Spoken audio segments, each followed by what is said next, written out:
आज मीठे बाबा हमें भोग लगाने की रस्म के प्रति समझा रहे हैं। बाबा कहते हैं कि जो भोग लगाने की रस्म है ये भक्ति में भी होती है और फिर ज्ञान मार्ग में भी होती है, और दोनों जगह पर इसका बहुत महत्व रखा जाता है। हमारे यहाँ ज्ञान का जितना महत्व है, योग का जितना है, उतना ही भोग लगाने का भी महत्व रखा जाता है।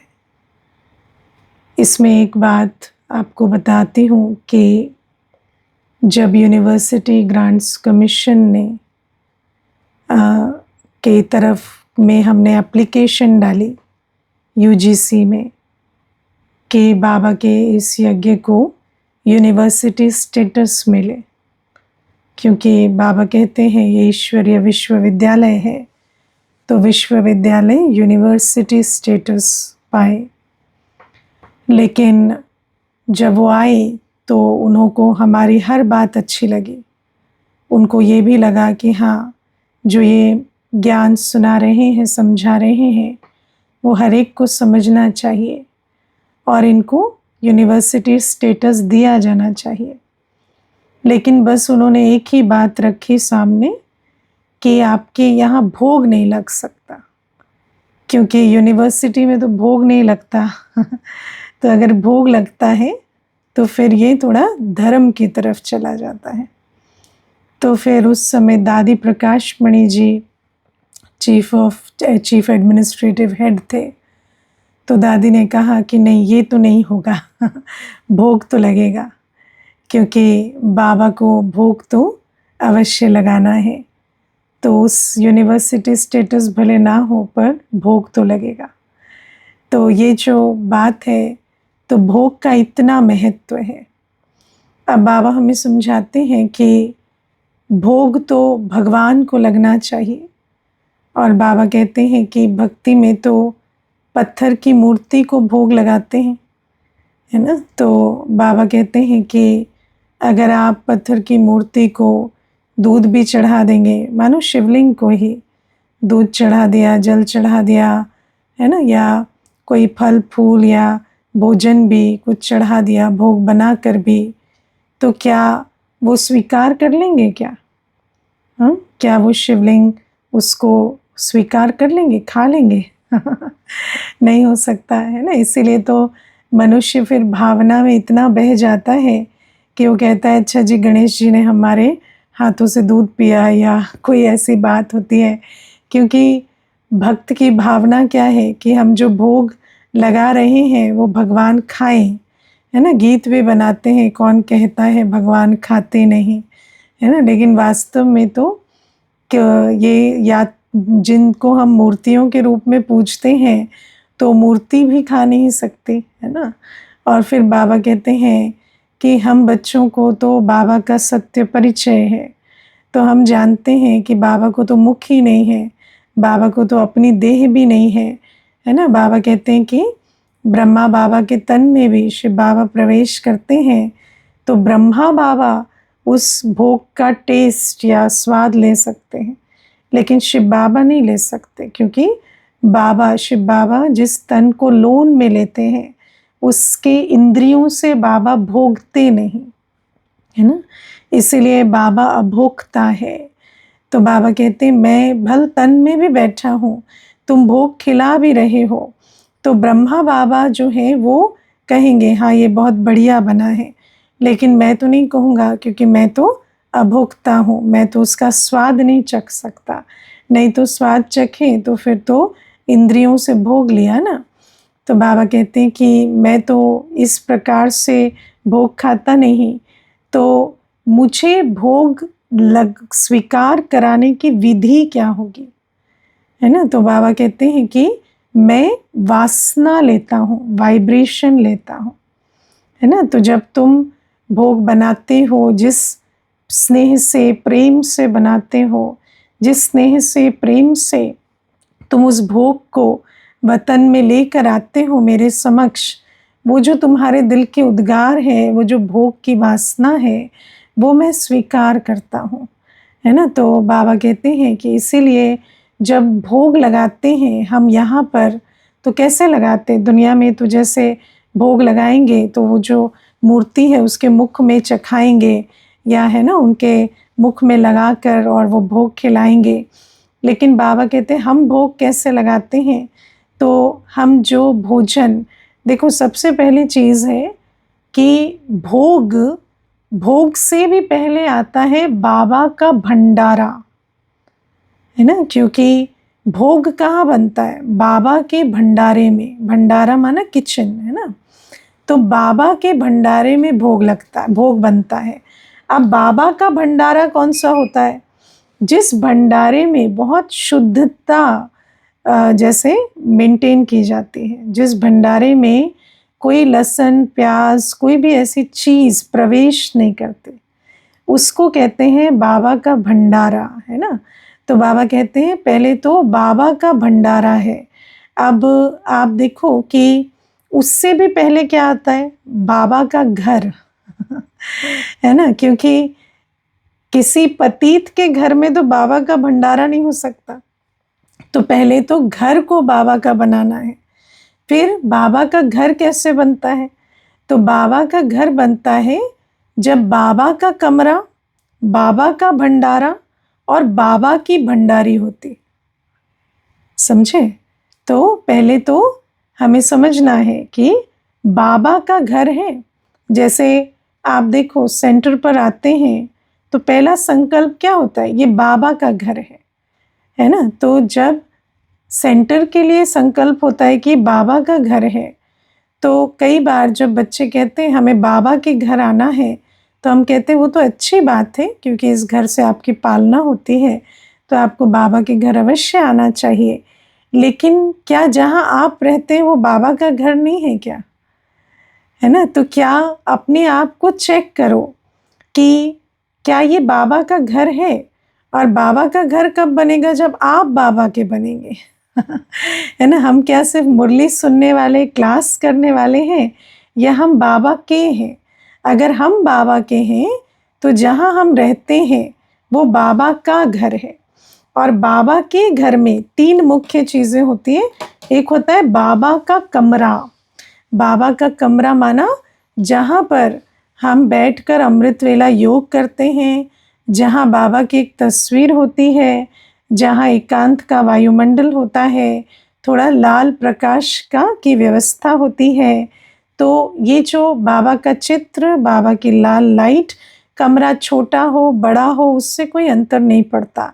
आप देखो भक्ति में भी ये नियम रखा गया था कि मनुष्य के रहने के स्थान में मंदिर हो, है ना। जैसे पहले बड़े-बड़े महल होते थे, तो बड़े-बड़े महलों में बड़े-बड़े मंदिर होते थे, बड़े-बड़े परिसर मंदिर के उसी महल के परिसर के आसपास होते थे। फिर धीरे-धीरे घर छोटे होते गए, तो मंदिर भी छोटे होते गए। और अभी तो क्या होता है, कई घर ऐसे हैं जहाँ मंदिर ही नहीं है ना, या फिर एक छोटा-सा कुछ बनाकर साइड में रख देते हैं। और कई बाबा के बच्चे भी क्या करते हैं कि उसी में, है ना, सारे देवी-देवताओं के साथ एक बाबा की फ़ोटो भी रख देते हैं है ना, कि चलो भाई ब्रह्मा बाबा को भी थोड़ा-सा सबको खिसकाया और ब्रह्मा बाबा को भी बिठा दिया, शिव बाबा को भी बिठा दिया, तो हर जगह धूप बत्ती करते-करते उनको भी थोड़ा-सा धूप बत्ती कर दी। बाबा कहते हैं नहीं, एक कमरा, है ना, जब बाबा का घर है तो एक कमरा तो बाबा का होगा, है ना। अब देखो घर में 5 सदस्य हैं, तो पाँचों को कोई स्थान तो दिया जाता है ना, चाहे छोटा हो बड़ा हो, लेकिन एक स्थान तो देते हैं ना। तो बाबा कहते हैं मेरा घर है तो मुझे एक स्थान मिलना चाहिए। अब मान लीजिए अभी आप जहाँ रहते हैं वहाँ बहुत बड़ी लंबी चौड़ी व्यवस्था नहीं हो सकती, लेकिन फिर भी अगर बुद्धि लगाएंगे तो कुछ एक छोटा सा, है ना, एक कोना ही, एक कुछ ही थोड़ा बहुत कपड़े से ढक कर अरेंजमेंट कर कर भी बना सकते हैं। तो बाबा कहते कुछ भी युक्ति लगाकर, और जो नए मकान बनाते हैं तो उसमें ध्यान रखना है कि बाबा का कमरा पहले बने, है ना। और किसी को भी कोई मदद चाहिए, कोई सजेशन चाहिए तो पूछ सकते हैं किस प्रकार से बनाएं। तो बाबा का कमरा ज़रूर होना चाहिए। फिर बाबा के बच्चे के घर में क्या होता है? बाबा का भंडारा, है ना। बाबा का भंडारा माना जहाँ हमारा भोजन बनता है वो बाबा का भंडारा है, वो कोई कॉमन किचन नहीं है ना। जैसे दुनिया में कह देते ना ये रसोई घर है, ये किचन है, नहीं, ये बाबा का भंडारा है। बाबा के भंडारे में कोई व्यर्थ आवाज़ नहीं, कोई व्यर्थ संकल्प नहीं, बहुत शुद्धता मेंटेन की जाती है। बाबा के भंडारे में कोई ऐसी आसुरी चीज़ प्रवेश नहीं करती, कोई प्याज नहीं, कोई लहसुन नहीं, कोई ऐसी आसुरी भोजन, मीट आदि कुछ भी प्रवेश ना करे। और बाबा कहते बहुत स्वच्छता, शुद्धता वायुमंडल की भी और फिजिकल स्पेस की भी, वो बाबा के कमरे में हमें निश्चित, बाबा के भंडारे में निश्चित करनी होती है। मैं आपको बताऊं कि बाबा के कमरे में तो एक सूखा हुआ फूल भी नहीं होना चाहिए, है ना। बाबा के कमरे में, बाबा के भंडारे में इतनी शुद्धता रखनी होती है ना। ऐसे नहीं कि वहीं डस्टबिन भी रख रहे हैं, वो ही सब कुछ, है ना। डस्टबिन को थोड़ा बाहर रखो, या बाबा का जो भंडारा है उसकी स्वच्छता का थोड़ा अटेंशन देना होता है, शुद्धता का भी अटेंशन देना होता है। फिर तीसरी चीज़ होती है बाबा की भंडारी, है ना। तो जो भी हम कमाते हैं उसको क्या कहते हैं, बाबा की भंडारी है ना। और हम जो कमाते हैं वो बाबा की भंडारी में जमा होता है, फिर वहाँ से हम बाबा की श्रीमत प्रमाण खर्च करते हैं। और जो हमारी यज्ञ प्रति जिम्मेवारी है, जो हमें बाबा के घर के लिए करना चाहिए, वो भी वहाँ से खर्च होता है। और मैं भी बाबा का बच्चा हूँ, तो मेरा जीवन यापन, शरीर निर्वाह, या जो भी हमारे कर्म बंधन चुक्त करने के लिए जो खर्च चाहिए, वो सारा कुछ हम उस भंडारी से करते हैं। लेकिन उस भंडारी को जब हम बाबा की भंडारी कहते हैं तो हमें सदैव अटेंशन रहता है कि मुझे क्या करना है, कि मैं कोई भी ऐसा खर्च ना करूं, धन कहीं ऐसी जगह ना लगाऊं जो बाबा की श्रीमत के विरुद्ध है ना। माना ऐसे नहीं कि उस पैसे से आप शराब खरीद के किसी को गिफ्ट दे दें बर्थडे पार्टी मनाने के लिए है ना, वो कोई श्रीमत नहीं है। या कोई विकारी पतित विवाह के कार्य में आप वो धन लगा रहे हैं, बाबा कहते हैं ये कोई हमारी श्रीमत नहीं है। तो बाबा का भंडारा, बाबा की भंडारी और बाबा का कमरा और आप बाबा के, तो ये बाबा का घर बनाता है। और फिर बाबा के भंडारे में हम बाबा की याद में भोजन बनाते हैं, और फिर बाबा को कैसे स्वीकार कराते हैं, तो उस भोजन में से बाबा के भोग के बर्तन अलग होते हैं, उस भोजन में से कुछ थोड़ा थोड़ा निकाला, है ना। जैसे चावल बने, दाल बनी है, रोटी बनी है, तो या सब्जी बनी है, तो उसमें से थोड़ा थोड़ा निकाला, 4 डिब्बियों में हमने परोसा, और फिर उस भोग की थाली को ढका, है ना। भोग की डिब्बियों में ढक्कन होता है, तो ढक्कन बंद किया, भोग की थाली को ढका, है ना। और फूल, अगर फूल है तो फूल रखे, और फिर बाबा को आह्वान किया, और फिर बाबा के सम्मुख वो थाली भोग की सारा कपड़ा हटाकर बुद्धि से इमर्ज करते कि बाबा ये भोग स्वीकार करें। तो बाबा की दृष्टि उस भोग पे पड़ती है, और फिर वो जो सारा जो थोड़ा थोड़ा निकाला है वो दोबारा से उसी बर्तन में हम मिक्स करते हैं, तो सारा भोग लग गया।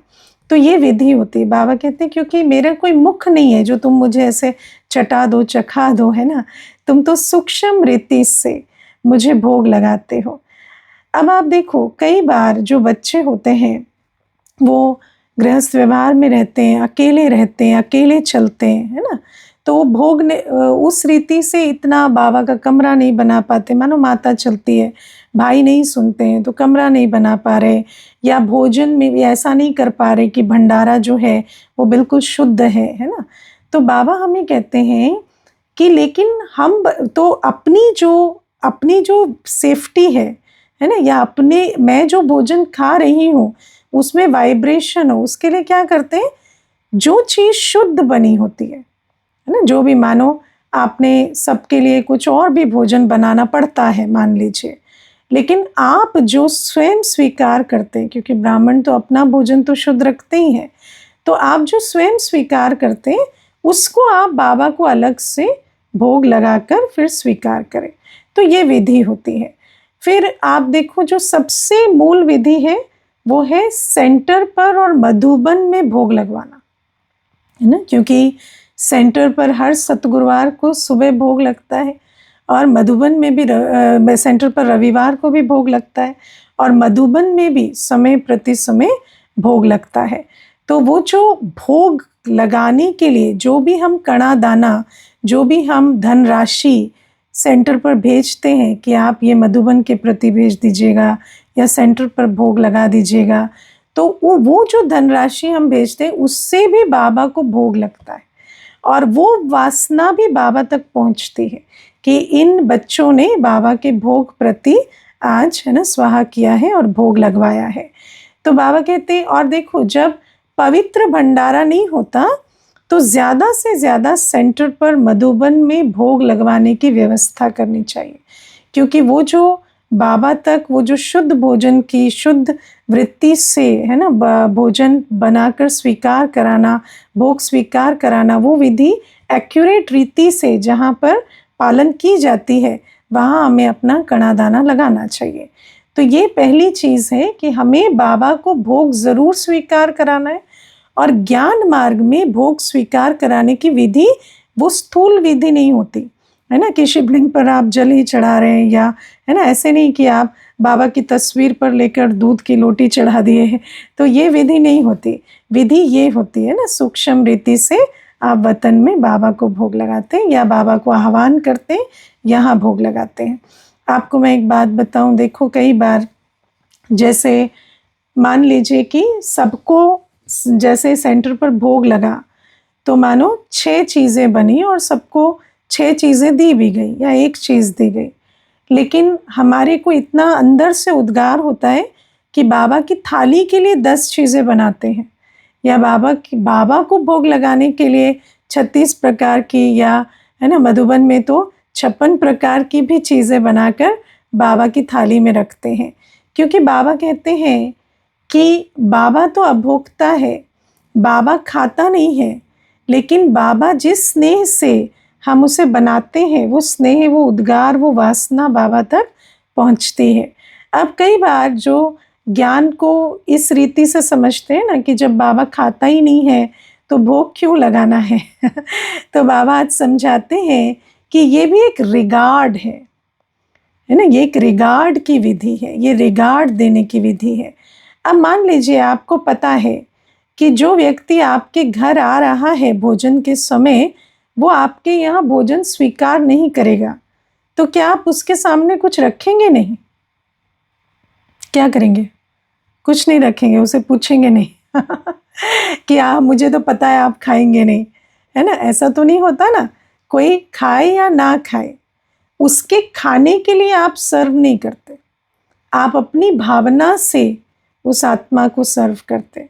कई बार ऐसा होता है कि आपको मालूम है कि सामने वाला जो है वो इतना खाते नहीं है, है ना, कोई 1-2 चीज़ ही खाएंगे, लेकिन फिर भी आप प्रेम से 10 चीज़ें बनाते हैं, जिससे जितना प्रेम होता है उतनी चीज़ें बनाते हैं, है ना। और क्यों? क्योंकि अंदर ये होता है कि प्रेम से हम बनाएं, चाहे वो खाएं या ना खाएं, हमारी दिल है कि हम उनके लिए बनाएं।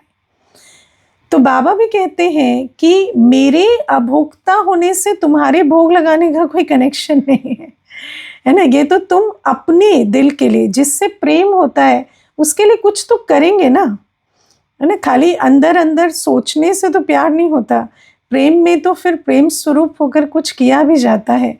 तो बाबा कहते हैं कि ये रिगार्ड का स्वरूप है कि तुम मेरे लिए भोग बनाते हो, मुझे भोग स्वीकार कराते हो।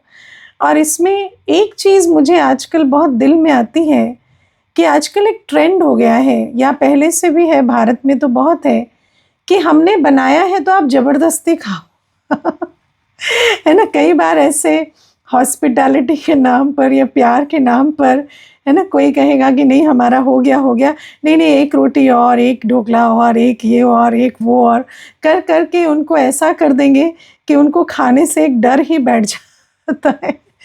तो बाबा हमें कहते हैं कि हम प्यार से बनाए, प्यार से परोसें, पर किसी के साथ जिद ना करें कि ये खाएं है ना। क्योंकि बाबा भी कोई ऐसा नहीं कि अब हमने प्यार से बनाया, प्यार से परोसा है तो बाबा को खाना ही पड़ेगा, नहीं, ये नहीं है। हम अपने स्नेह रिगार्ड के लिए बाबा के लिए भोग बनाते हैं और बाबा को प्यार से स्वीकार कराते हैं। और जब बाबा का भोग बनाया जाता है, आप देखो भक्ति मार्ग में भी मुख को कपड़ा लगाकर बनाते हैं, देखा है ना, ताकि मुख के कोई कण भोग में ना लगे और ना पड़ जाए। तो बाबा कहते हैं इतना अटेंशन देना होता है ना। मुख के कण तो चलो आप वैसे भी अटेंशन दे सकते हो, लेकिन जिस वृत्ति से, जिन संकल्पों में भोग बना रहे हैं, उसका भी अटेंशन देना होता है। तो कोई बाबा का गीत चला दिया या कुछ कमेंट्री लगा दी और फिर उस वायुमंडल में भोग बनाना चाहिए, ताकि हमारी बुद्धि इधर उधर ना भटके और हम बाबा की याद में भोग बनाएं। फिर बाबा आज हमें कहते हैं कि तुम मुझे, मैं मालिक हूँ घर का, है ना, तो मैं खिलाने वाला हूँ। तो इसीलिए जो खिलाने वाला है, तुम कहते हो बाबा का भंडारा है, बाबा की भंडारी है, तो नेचुरल है जिसका भंडारा है, जिसकी भंडारी, उसको तो भोग लगाएंगे ना, है ना। तो बाबा कहते हैं कि अपने भी जो डेली का भोजन है उसका भोग लगाना चाहिए, और फिर साथ में जो सेंटर पर भोग लगता है, मधुबन में लगता है, उसमें भी ज़रूर कणादाना सफल करना चाहिए। फिर बाबा आज हमें एक बहुत अच्छी उसके प्रति बात समझाते हैं कि बाबा सर्व का सद्गति दाता है, पतित पावन है। तो बाबा को तो भोग ज़रूर लगाना चाहिए, है ना। जब देवताओं को भोग लगाने के लिए इतनी आतुरवेला रहती है, तो सोचो कि ऊंचे ते ऊंच जो है, जो निराकार भगवान है, उसको भोग लगाने के लिए हमें कितना अटेंशन होना चाहिए, है ना। आज आप देखो देवताओं को भी भोग लगाते हैं। श्रीनाथ द्वारे में कौन बैठे हैं, है ना, देवता बैठे हैं, या कहीं भी देवता बैठे, देवताओं की मूर्ति बैठी है। चैतन्य में देवता भी नहीं है, देवता की मूर्ति है, तो उनको इतने प्यार से, सत्कार से, रिगार्ड से भोग लगाते हैं। तो बाबा कहते हैं मैं तो परमात्मा हूँ, मैं देवात्मा नहीं हूँ, मैं तो देवताओं से भी ऊंचा ते ऊंच हूँ, मैं परमात्मा हूँ। और साथ में बाबा कहते हैं मैं तो चैतन्य में यहाँ आया हुआ हूँ, तो मुझे तुम्हें कितने रिगार्ड और प्यार से भोग स्वीकार कराना चाहिए। तो बाबा ये बातें हमें समझाते हैं कि हम बच्चे अटेंशन रखें, ये भोग की रस्म को भी उतना महत्व दें, क्योंकि कई बार ज्ञान पर अटेंशन देते हैं, योग पर अटेंशन देते हैं, पर ये जो सूक्ष्म विधियां हैं लेकिन बहुत महत्वपूर्ण है, इन पर अटेंशन इतना नहीं देते हैं। फिर आज बाबा हमें कहते हैं कि हम बच्चों को अन्य आत्माओं का भी रिगार्ड रखना चाहिए, है ना। और किसी का रिगार्ड कैसे रखें वो भी हमें सोचना पड़ेगा, क्योंकि कई बार ऐसा सोचते हैं, है ना, मनुष्य ये बातें तो सोचता ही है ना, कि मानो उनको फ़ोन नहीं किया या किसी से अब जब बाबा आज कहते हैं कि आत्माओं का भी रिगार्ड रखना चाहिए, है ना, मनुष्यों का भी रिगार्ड रखना चाहिए। तो आज आप देखो मनुष्य का रिगार्ड कैसे रखता है, किस विधि से रखता है। तो कहेंगे कि कोई व्यर्थ बात भी कर रहा है तो उसे कट नहीं करना है, उसकी बात सुननी तो पड़ेगी, नहीं तो ये जैसे इंसल्ट हो जाती है ना। या कोई व्यर्थ बोल रहा है तो भी उसका फ़ोन नहीं काटेंगे।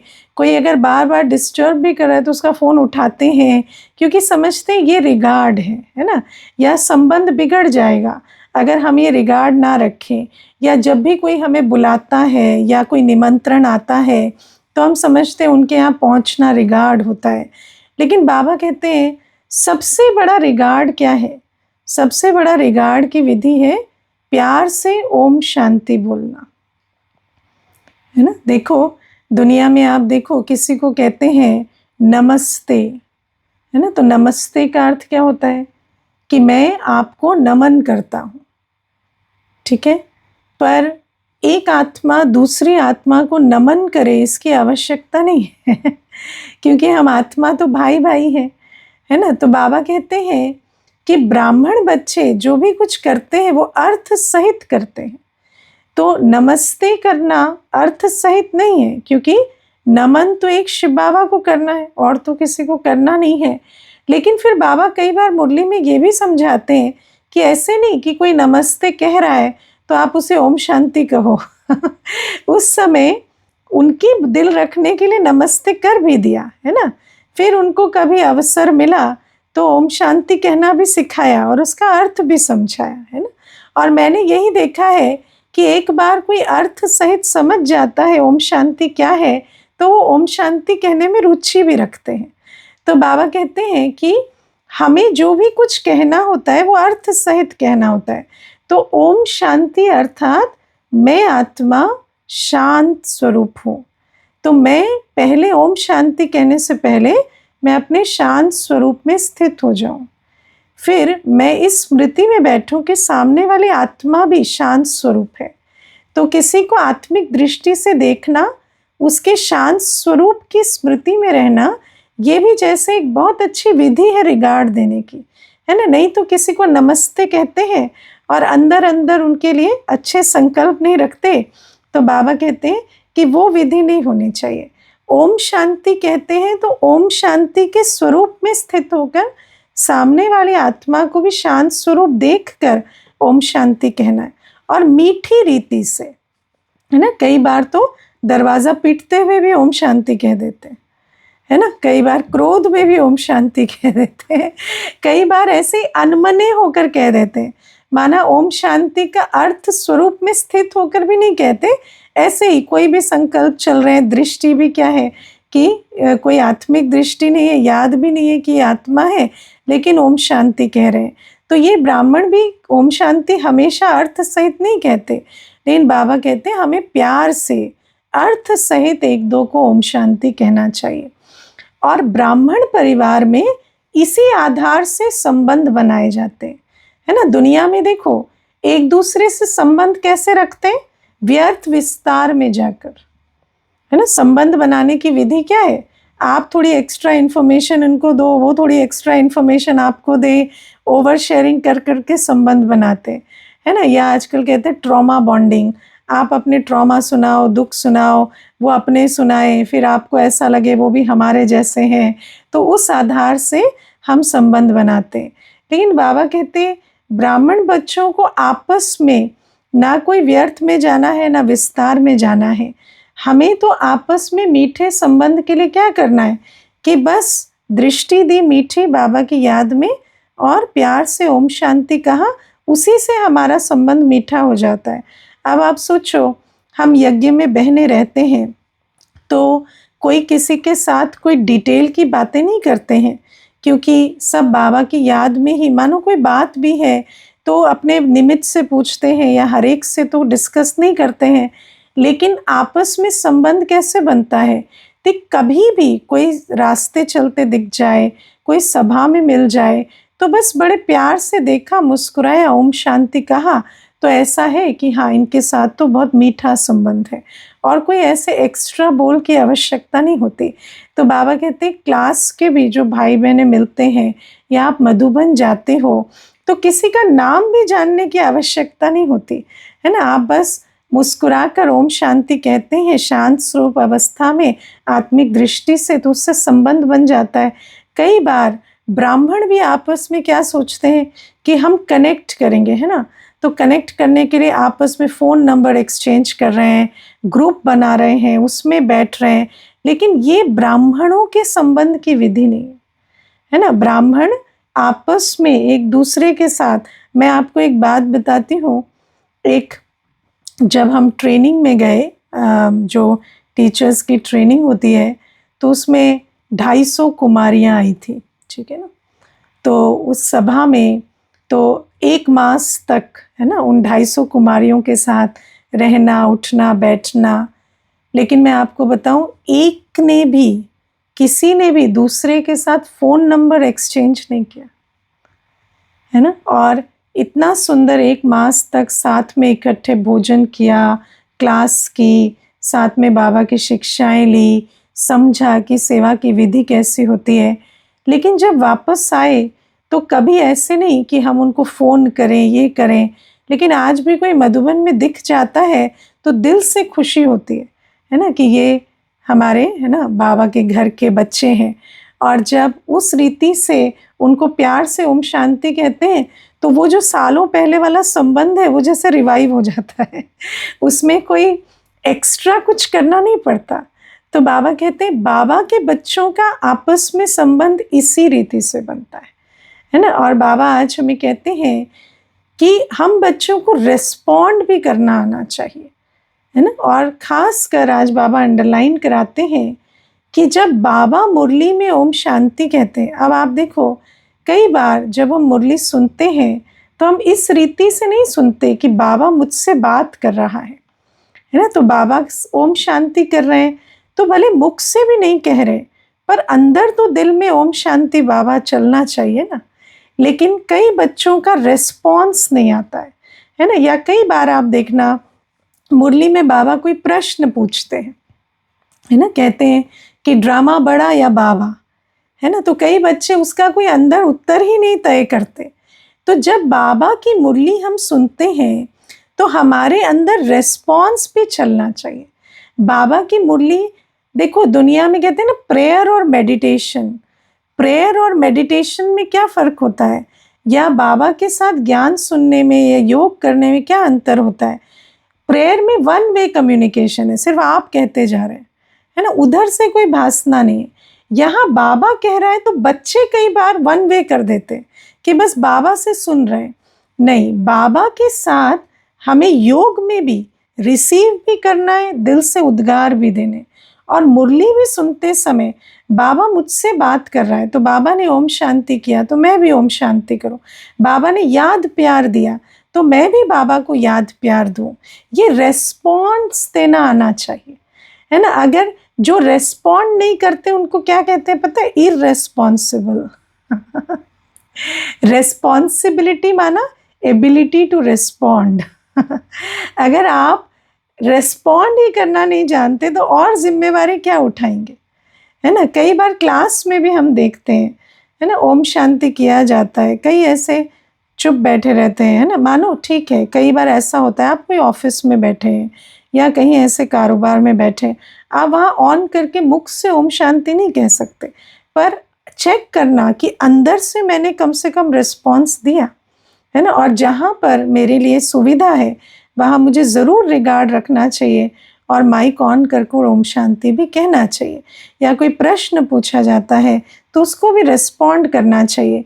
कई बार कोई मैसेज जाते हैं सेंटर की तरफ से, है ना, कोई सूचना मांगी जाती है, कोई इन्फॉर्मेशन दी जाती है, तो कई बच्चे हैं जो उसका कोई रिस्पॉन्स नहीं देते, है ना, ऐसे जैसे। और कई तो ऐसा सोचते हैं कि ये तो ग्रुप मैसेज है, अनाउंसमेंट है, तो सब दे देंगे ना रिस्पॉन्स, मुझे क्यों देना है। लेकिन बाबा कहते हैं नहीं, हर बच्चे को रिस्पॉन्ड करना आना चाहिए।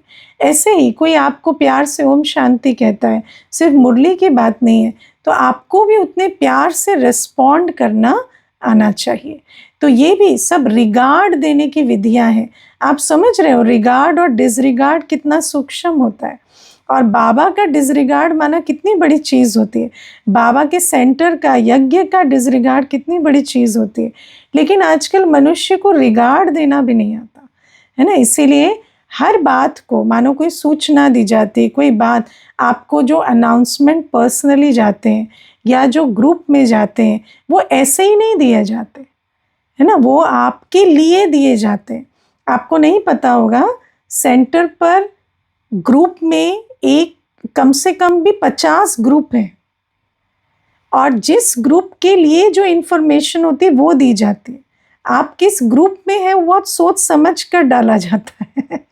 और जो सूचना आपको दी गई है वो ऐसे ही नहीं दी जाती, वो आपके लिए है इसलिए दी जाती है। तो उस रीति से उसको पर्सनली लेकर रेस्पॉन्ड भी करना होता है। तो ये बातें आज प्यारे बाबा हम बच्चों को समझाते हैं। तो रिगार्ड देना, भोग लगाना, ये बेसिक्स है ना। क्योंकि देखो हमें लगता है हम योगी बने, ज्ञानी बने, लेकिन बाबा कहते हैं शुरू से शुरू करना है। जो छोटी छोटी चीज़ें हैं, जो है लगती छोटी हैं पर बड़ी हैं, तो वो भी हमें सीखनी पड़ती है। तो ये बाबा की मुरली आज। ओम शांति।